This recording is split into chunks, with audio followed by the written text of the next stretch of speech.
நீங்க நீதி நேர்மை தவறும் போது, தர்ம சிந்தனையிலிருந்து விடுபடும் போது,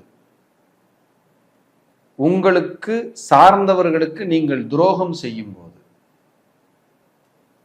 உங்களுடைய புத்தியை வேறு வழியில் செலுத்தி உங்களுடைய தொழில் முதல் உடல் நலம் வரை கெடுத்துக் கொள்ளும் போது அவர் கெட்டவராகவே தெரிவார்.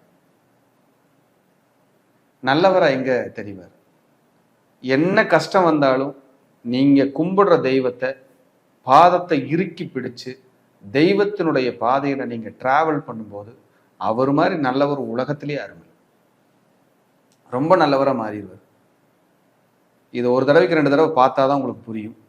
ஏன்னா சனீஸ்வரனை அவ்வளவு சீக்கிரம் புரிஞ்சுக்க முடியாது. ரொம்ப ஒரு அற்புதமான ஒரு பிளானட், நான் ரசித்த பிளானட்னு வச்சுக்குவோமே.